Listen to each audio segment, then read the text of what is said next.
Enem 2024, questão 108 da prova verde. Vamos lá. Questão sobre evolução. Apesar dos animais representados no cladograma compartilharem um mesmo ancestral, né, que é o ancestral dos mamíferos, né, de mamália aqui, eles se caracterizam por distintos padrões de reprodução ou de nutrição dos embriões e descendentes. Beleza. Vamos lá então. Entender o que esse cladograma está mostrando aqui. Existia uma população inicial de mamíferos, né, um grupo, uma espécie que é o ancestral dos mamíferos, e essa população, uma parte dessa população, né, foi diversificando e deu origem ao Prototéria, né, que hoje é representado pelos monotrematas, o ornitorrinco, a equidna, né, eles põem ovos, então o embrião ele cresce dentro de um ovo, tá? Beleza. É basicamente os dois mamíferos que põem ovos, o ornitorrinco e a equidna. Nesse mesmo grupo aqui, ancestral lá, muito tempo atrás, teve um grupo que se diferenciou e deu origem aos Téria. No caso, os Metatéria, que são hoje os marsupiais, como os cangurus, o gambá, que no caso aqui no Brasil é o timbu, e os Eutéria, que hoje são os placentários, né, que somos nós, os caninos, os felinos, os ossídeos, os ungulados, os cetáceos e por aí vai, né? Todos os animais que desenvolvem placenta. Vai ter o útero e lá no útero você vai ter o desenvolvimento da placenta. Beleza. Ao longo do processo evolutivo, percebem-se entre esses animais perdas e ganhos nos padrões citados que envolvem o quê? A perda, a ganho de quê? Vamos lá, letra A. Aumento do número de descendentes por ninhada. Ele está dizendo que houve um aumento do número de descendentes por ninhada. Vamos pensar aqui. Vamos pegar esse elefante, por exemplo. Esse elefante, basicamente, ele vai ter por ninhada um descendente. Os monotremata, um ornitorrinco, pode colocar de 2 a 3 ovos. Houve um aumento? Não, nós humanos, basicamente, a nossa ninhada é sempre um filhote. Né? O canguru é basicamente um filhote, talvez dois. Enfim. Ah, mas o gato pode ter 3, 4, 5 filhotes, por aí vai. Mas você, olhando para esses animais aqui, você não vê um padrão tão acentuado. Não fez muita diferença. Não houve um aumento do número de descendentes por ninhada. É muito equiparado isso aqui. Então, não é letra A. Não houve isso aqui. Mudança no tipo de fecundação, de externa para interna. Os ornitorrincos não fazem fecundação externa. Quem faz fecundação externa, por exemplo, são os peixes, onde a fêmea libera os óvulos, o macho libera o espermatozoide na água, eles se encontram na água.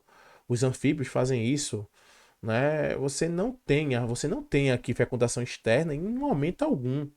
Não houve evolução de fecundação externa para interna. Não é. Redução da versatilidade de reprodução, ou seja, diminuiu a capacidade de reprodução, os tipos de reprodução, que se torna unicamente sexuada. Não houve, sempre foi sexuada nos mamíferos, tá? Você não vai ver um ornitorrinco fazendo brotamento, ok? Não existe. Todos sempre foram sexuadas dentro dos mamíferos.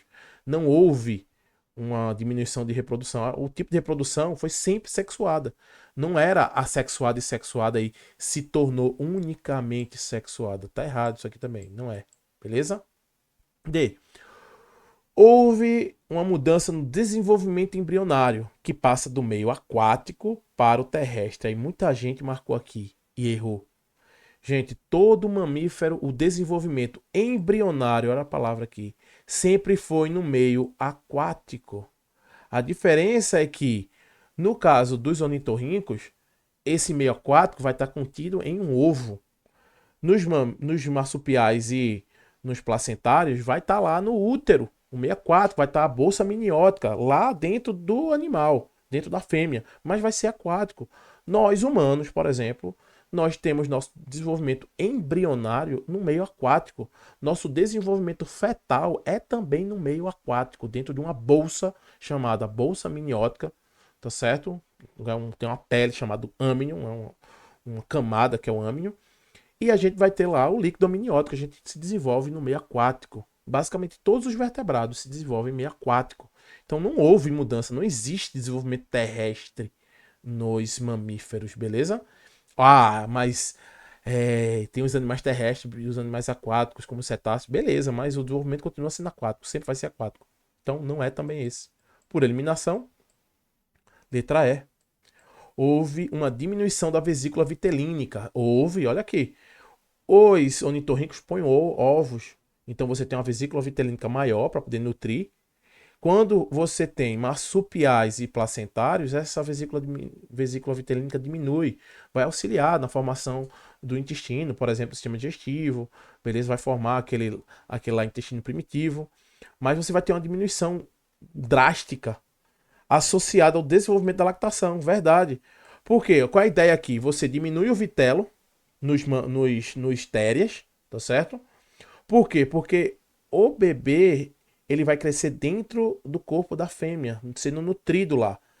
E aí, quando ele nasce, como ele não foi nutrido por um vitelo, ele tem amamentação. Ah, mas os monotrematas também amamentam. É verdade. Só que é uma amamentação diferente, né? A fêmea libera um leite, né, das suas glândulas mamárias que escorre pela barriga da fêmea. E aí o bebezinho de ornitorrinco vai lá e lambe. Então é uma amamentação muito rudimentar. Então, ou uma mudança aí. Os ornitorrincos, eles vão botar o ovo e dentro desse ovo vai ter vitelo, ter gema. E esses animais aqui, esses dois, os marsupiais e os placentários, não vão pôr ovo. Vão nutrir o seu embrião e o seu feto através do útero, né? Aqui na placenta. Esse aqui você vai para o marsúpio e vai se manter, vai ficar lá amamentando. Então a amamentação aqui aumenta muito. Então aqui a vesícula vitelínica diminui e a amamentação aumenta. Enquanto que aqui a amamentação é mais rudimentar, porém você tem um aumento da vesícula vitelínica, que é justamente o que essa questão está dizendo. Uma diminuição da vesícula vitelínica do prototéria para os térias, tá vendo? Beleza? E isso vai ser associado com o desenvolvimento da lactação. A lactação vai ser mais desenvolvida aqui. É a letra E. Beleza? Então é isso. Se qualquer dúvida, deixa no comentário, que eu vou lá e respondo. Curte aí, se for possível, e segue o canal. Valeu!